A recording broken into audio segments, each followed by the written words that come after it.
Hey, y'all, welcome to another episode. And today I'm excited to bring to you something that has just motivated me, been on my heart in the last couple of weeks. It's actually something that's not new to me, but I have a whole new perspective on it. So I'm going to bring it to you today.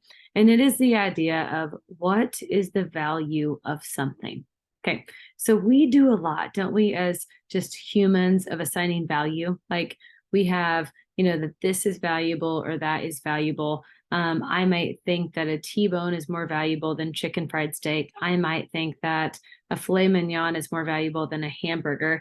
And all I've done is I have assigned a value to those items. Can we just agree on that for a minute? So I'm going to talk to you today about value and the way that we think about value and the way that as humans, we assign value not only to things in our lives, but also to ourselves. And so I want to talk to you for a minute about the idea that value can be, for this discussion, can we say fluid? Value can be fluid. And what I mean by that is it's not fixed. It is not, you cannot say you can, like they're going to say the American dollar is worth this much, right? But if we look at, let's take away money or currency that someone, even that is fluid, right? It never stays the same, never stays the same 2 days in a row. That I know of. I don't watch it that closely, but over time, you look at the value of an American dollar, the value of a Canadian dollar, and it's going to look different over time. So it's obviously fluid. It's not fixed, right? And I want you to think about what gives something its value. Okay. And let's talk about an object for a minute. So let's pretend if everybody went to school, you probably own a school yearbook. Totally did not plan this, did not write notes. This is totally off the top of my head. So a school yearbook. So it probably has some value to you. There's probably some memories in that yearbook. There's probably some fun pictures, some things that you contributed to, some team pictures, all the different things, some different things that, are very special to you.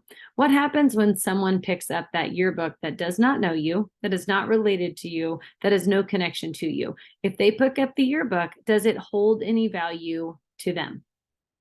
No, unlikely, right? Those are the things that you're like, toss in the trash, recycle, donate. It means nothing to me. It has no value. The value was assigned because it was something personal that meant something to you. Outside of you, it was just a book. It was just words printed on a page in a bound, book or bound something that is probably kind of professional looking. If it's a high school yearbook, they're really kind of nice, right? Maybe that leather-ish, like outside cover. And so I think about these things. Really, it's been top of mind because my father-in-law passed away a few weeks ago. I've shared a little bit about his story, and I shared a little bit about walking through this. And y'all know I'm going to bring real life to you.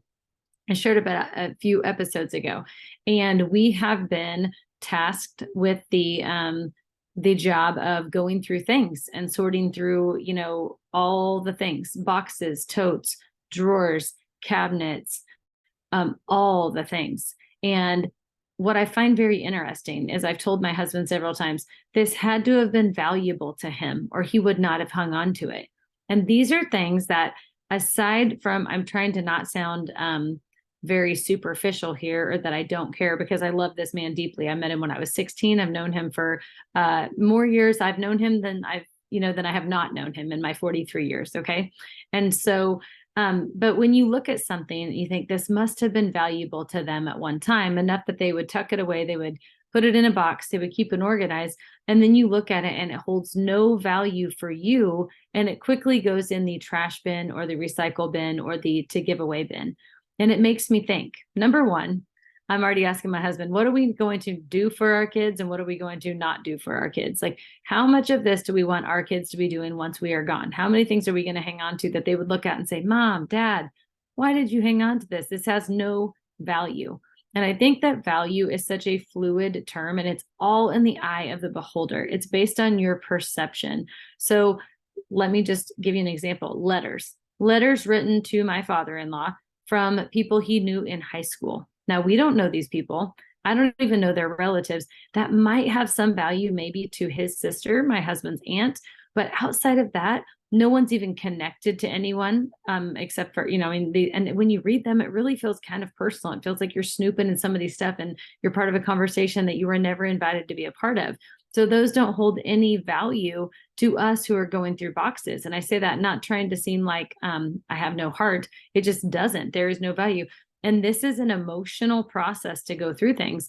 And so my husband and his sister, do we keep, do we get rid of, do we donate, do we sell? What do we do with these things? Because they are of no value to us. And I'm not talking monetary value, because we don't always hang on to things that just have a monetary value. Most of the things that we do hang on to, y'all, have a sentimental value. We have an emotional tie to it. Like I have my grandma Marie's mixing bowl. My grandma Marie died when I was born in May. She died in December. So when I was 7 months old, I never knew her. I saw pictures of her holding me. My mom tells me that she loved me. I have no doubt that she did, as evidenced by the way I see grandparents fall in love with their grandbabies all of the time. I know that I was well loved by Grandma Marie, without a doubt. I like to get it out. And this morning, I made Kodiak protein pancakes for my kids in Grandma Marie's mixing bowl. I have a sentimental tie to that because it was my grandma's mixing bowl. Did I ever know her? No. Outside of it, you guys, it looks really pretty crappy, for me, honest. My husband's always like, Brooke, this bowl has a dent in the bottom. It does. It's like it's been hammered in the bottom. It's like an aluminum bowl. It has a funny sound when it mixes. And I love how, because of the dent, when you start to mix it, it spins in a circle. It has no value to anyone but me. It is absolutely a piece of junk that would be thrown in the recycle bin to anyone but me. But to me, it has a lot of value because it was my grandma's, and it's a tie to my mom, and that's a tie to my grandma. And it's just really neat for me to have my Grandma Marie's mixing bowl.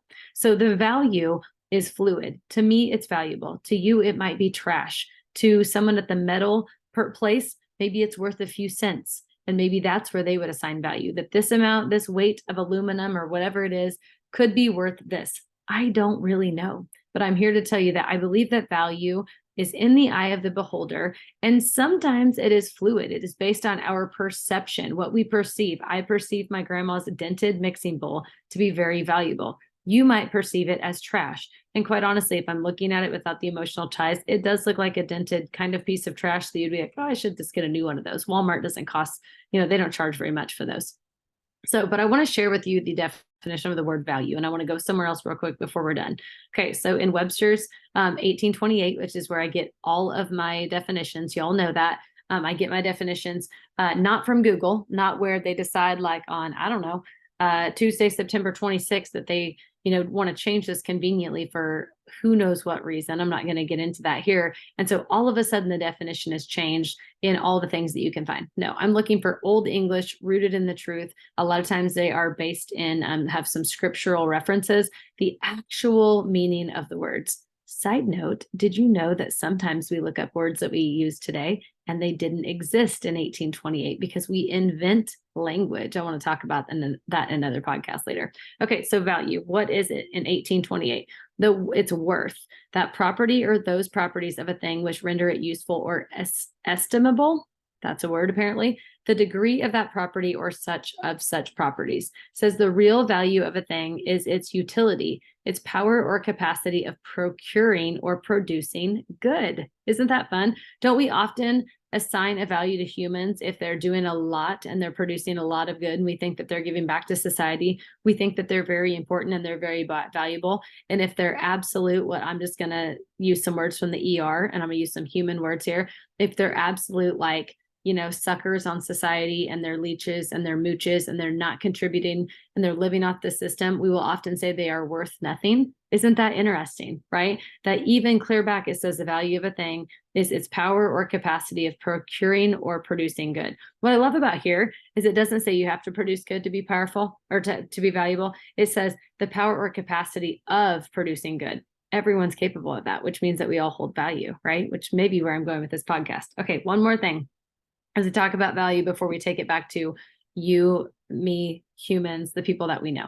Okay, so I want you to think about, again, value. So where does value come from? We've decided that sometimes it's fluid, sometimes it's based on perception. It's the perspective of the person who's looking through the lens and they say valuable. My grandma's mixing bowl is valuable to me. To you, it is likely trash, honestly. 100%.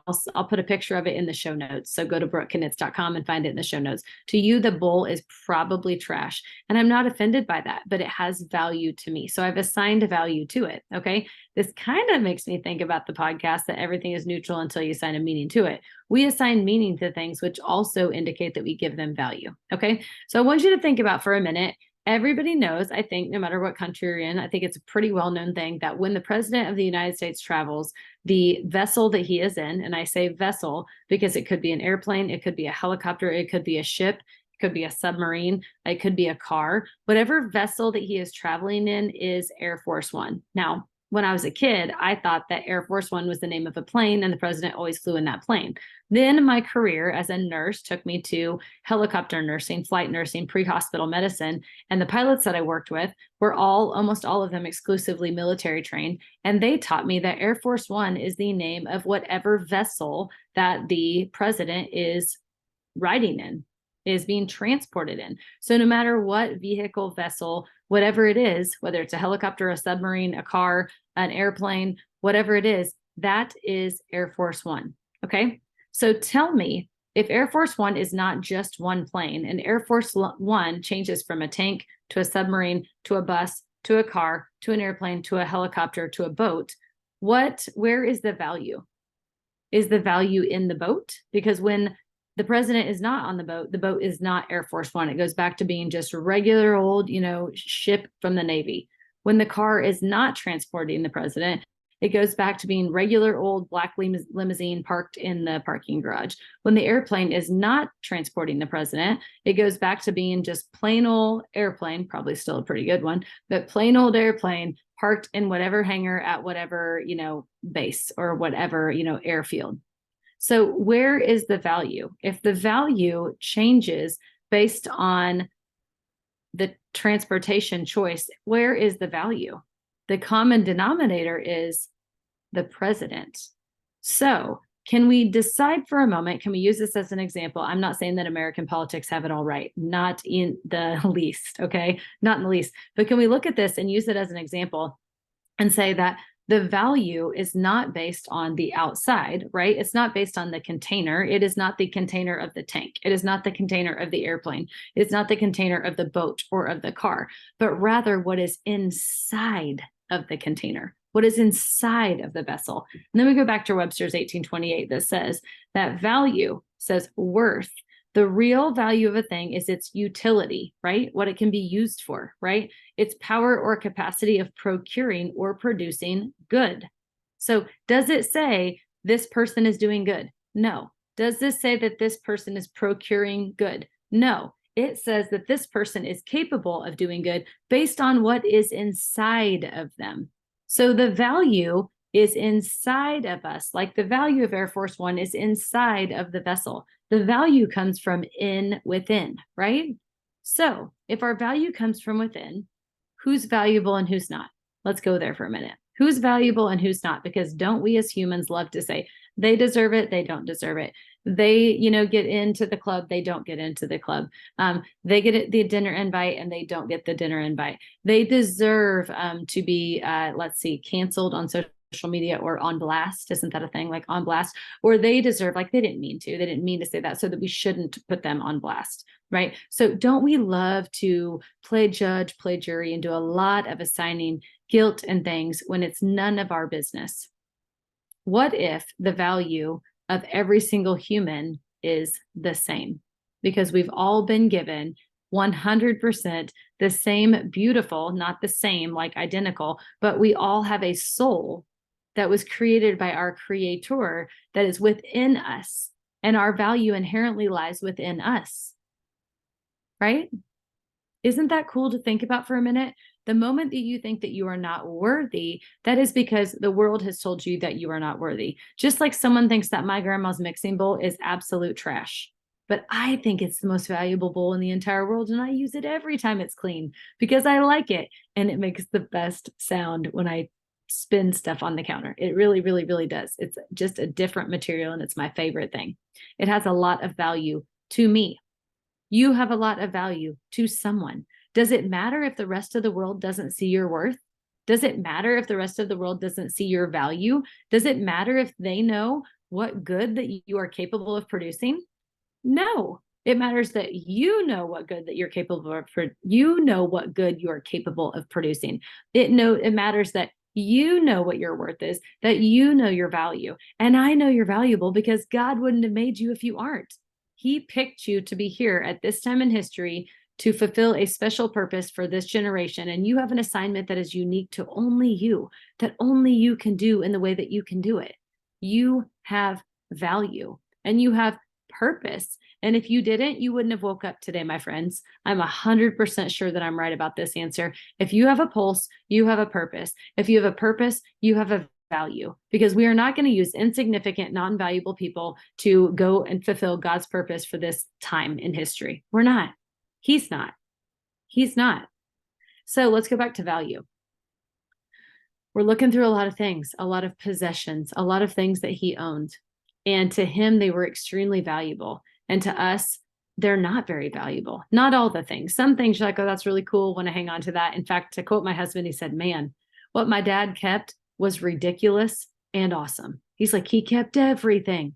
And it's ridiculous, the amount of things that he kept. And it's so awesome because I can like look at all these memories and take a walk down memory lane, and I can just relive all these things because he kept all these things, ridiculous and awesome, right? So they did hold value to walk down memory lane, but not enough value to keep. But I can't help but wonder, are the things that I'm holding valuable right now? Are the things that I have stuffed in a closet somewhere? Are the things that I have a tote out in my shop or in my shed? Are the things that I have, saved somewhere? Are they going to be valuable for someone else? Or are they only valuable for me? And then I'm going to zoom all the way out to 30,000 feet. Are they valuable at all?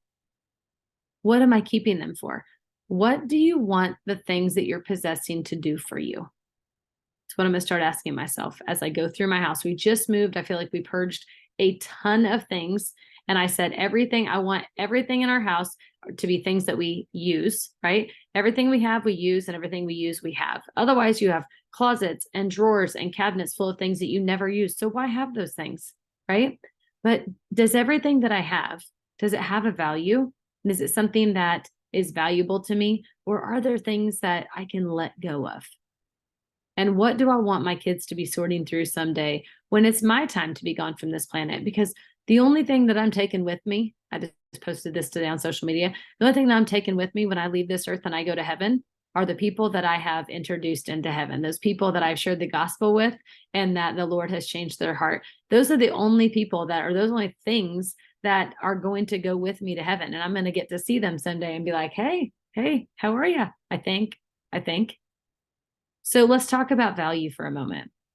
Are you hanging on to things that may not be as valuable as you think? And what are you wanting your things to do for you? What do you want your possessions to give you? And I can tell you right now, I'm going to call myself out. I want my possessions to give me comfort. I want my possessions to give me security. What if I need that? In 7 years, I'll know exactly where it is and I don't have to buy it and I'll have that. So I'm going to plan 7 years ahead. Someone else could have it for the next 7 years. And I'm going to plan ahead for all the different things. I'm making contingency plans because now I'm playing God. Like having said item does not give me comfort. It actually means that I'm living in scarcity. We've had a podcast about this.